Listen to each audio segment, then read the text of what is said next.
So with protein powder costs consistently increasing from year to year, and with a pretty high percentage of supplement companies just being generally shady to begin with, today I want to go over a few really important things you need to watch out for when you're purchasing a protein supplement. So in this video, I'm going to explain 3 misleading tactics that companies pretty frequently use in terms of overhyping their powders and driving down manufacturing costs, meaning that you ultimately end up paying more for a lower quality product. So if you want to make sure that you're getting the very most bang for your buck from your protein powder so that you can build muscle and lose fat effectively while saving money, then you're going to want to watch this video all the way through to make sure that you're checking off all 3 of these boxes. And I can almost guarantee that there's probably going to be at least one thing in this video that you probably had no idea about. All right, protein powder scam number 1 is a greasy little trick called amino spiking. So what is amino spiking? Well, it's important to understand that when protein powders are tested to analyze how many grams of protein they contain per serving, that total amount is not based on how much complete protein it contains, and instead it's based on the total nitrogen content of the powder. And what that does is it opens up a labeling loophole that supplement companies can take advantage of, because singular amino acids, which are the building blocks of protein, those contain nitrogen, meaning that they can be added into the powder separately to artificially raise the protein gram number on the label. So what some companies will do is put in a certain amount of legitimate complete protein, but then inflate that protein count further by dumping in singular free-form amino acids on top. And they of course use the absolute cheapest ones so that they can save on costs. And actually it gets even sneakier than this, which I'll explain in a second. But maybe your protein powder lists 25 grams of protein per scoop on the label, when in reality it's only 15 grams of protein and then 10 grams of maybe 1 or 2 cheap, low-quality amino acids that aren't going to have any added muscle-building effect. So they make more profit on each tub, you get a lower quality, less effective product. Now, fortunately, amino spiking isn't as common as it was a few years ago because more and more consumers have caught on to this, but there are still quite a few protein powders out there that are still doing this, and so it is something that you need to be aware of. So how do you know if your protein powder is amino spiked? Well, it's actually pretty simple. You just need to look at the ingredient label, not the amino acid profile, okay? A lot of people get confused on this. Every protein powder contains amino acids because they're the building blocks of protein, so having an amino acid profile listed is fine, but what you want to specifically look at here is the ingredient list, which is usually underneath the supplement facts. So what you want to see is simply the type of protein that's being used as the first ingredient, and then whatever additional flavors and sweeteners and binding agents are being used after that. But what you don't want to see here in this list are singular amino acids. When it comes to amino spiking, you might see L-glutamine listed, L-taurine, L-glycine. Branched chain amino acids are sometimes used because they're actually cheaper gram for gram than protein is. And then another one to look out for, and this one might surprise you because it's something that most people are totally unaware of, but that is creatine. Oftentimes people will see creatine listed in their protein powder, and then they'll think, oh, this is great, what an awesome product. I'm getting 25 grams of protein per scoop and my 5 daily grams of creatine as well. What an excellent company. They truly care about creating premium quality products. No, actually, you just got played. And that's because creatine is actually a combination of 3 amino acids, methionine, arginine, and glycine. And so even though it's not protein, it's still a nitrogen-containing compound, and so it's actually gonna register as protein when that powder gets tested. And not only that, but some tests have actually shown that creatine can register as high as 140% protein. So if the powder has, say, 5 grams of creatine in it, that could be accounting for up to 7 or 8 grams of the protein total. And companies do this because gram for gram, creatine is a lot cheaper compared to protein. And it's not only creatine, the same thing also applies to other nitrogenous compounds as well, like beta-alanine or betaine anhydrous. So unless the company specifically states that the protein total is separate from those other ingredients, then there's a very good chance that they're actually using them to artificially inflate the protein total. Now, whether or not amino spiking is actually going to affect your bottom line muscle growth, that will vary from product to product, and it just depends how heavily the powder is spiked. You know, if they're just using a few extra grams to shave off a tiny bit of cost per tub, then it's probably not gonna matter for you in a practical sense, but in any case, it's just a flat out misleading tactic. You have no way of knowing how heavily spiked a given powder is, and there's just no reason to give your money to supplement companies that are intentionally bullshitting you. Hit the like button if you agree with that, and moving on to protein powder scam number 2 is just false claims, plain and simple. It's when supplement companies try to portray portray their protein powder as some kind of high-tech magical muscle building potion that's going to skyrocket your results in comparison to other protein sources, whether that's regular solid food protein or a different type of protein powder.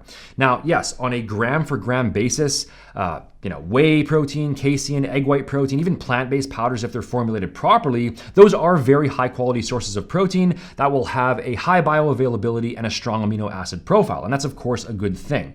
But also keep in mind that as long as you're consuming enough total protein for the entire day, so around 0.8 grams per pound of body weight or about 1.8 grams per kilo, and your meals are just generally based around some kind of complete protein source, which most people are gonna do by default, even if they don't even lift, chicken, fish, steak, whatever else. If you're doing that, then protein quality isn't really something you need to obsess over, because with enough total quantity, by the end of the day, you'll have gotten all the amino acids that you need to optimize muscle recovery and growth. When it all comes down to it, protein powders really are just optional. You don't have to use them. You don't have to consume a liquid post-workout shake or a pre-workout shake or take your protein powder before bed. There's no special benefit there. And I even say that as somebody who owns a supplement line and has a protein powder in development right now. In reality, protein powder isn't even really a supplement. It's a lot more accurate to just think of it as a convenient food product, whether it's whey or egg or casein or pea protein. These powders are derived from whole foods. I mean, they literally are food. Little Miss Muffet sat on a tuffet eating her curds and whey. She wasn't trying to make gains. She was just enjoying a meal. Or maybe she was trying to make gains. Look, I don't know. I wasn't there. I don't know what her specific goals were. To be perfectly honest with you, I don't even know what a tuffet is, but that's not the point here, guys. We're going a little bit off track here. The point is, don't fall for the overhyped marketing. If you enjoy the taste and the convenience of a protein powder and you find that it helps you hit your daily protein needs more easily, then go for it. I've consumed whey protein on a daily basis for 20 years now, whether it's in smoothies or yogurt or oatmeal, random high protein dessert style recipes. But if you'd rather just get all your protein from regular solid food sources, then that's fine too. And let me know in the comments what your personal preference is. I'd be genuinely curious to know how many of you are using a protein powder versus not. All right, and lastly, number 3 on the list. Now, this one isn't necessarily like some sort of filthy scam, but it is something that you should be aware of, because it is something that a lot of supplement companies do take advantage of on purpose, and it can be misleading. It's something that almost every protein powder blend on the market does, and I honestly don't understand why this is so prevalent. What I'm talking about here is the use of proprietary blends when listing out the protein sources in the product. In other words, if you look at protein powders that include more than one type of protein, they virtually never tell you how much of each protein source you're getting. Instead, they'll just list off the total grams of protein along with a list of the different types of protein that are in there, but not the specific amounts for each. The most common example, let's say you're buying a protein powder that uses a blend of whey concentrate and whey isolate. Almost never will the product state how much whey concentrate and how much whey isolate you're specifically getting. And instead, it'll usually just be listed like this. Always keep in mind that the most prominent ingredient always has to be listed first. And so for all you know, this could very well be 95% whey concentrate and 5% whey isolate. Or if you're buying a blend of, say, milk protein, whey protein isolate, and egg white protein, and it's using a proprietary blend, again, it could literally be 98% milk protein, 1% whey isolate, and 1% egg white protein. You just have no way of knowing. Now, how much does this actually matter in a practical sense? Well, if you're already using a certain protein blend and you're happy with the macros and the taste and the price, then ultimately that's totally fine, and it's not going to affect your actual muscle building results, because like I said before, the exact type of protein you use doesn't really matter as long as it's a high quality complete source.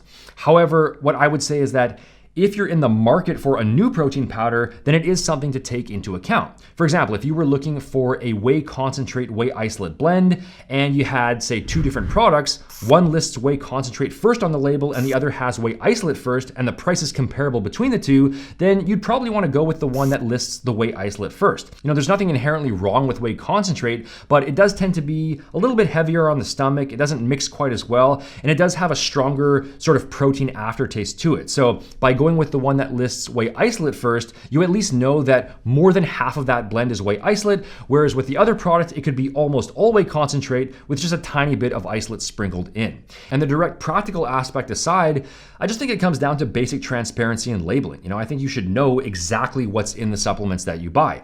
Most of us don't accept pre-workouts that use proprietary blends because we want to know exactly how much of each ingredient we're getting.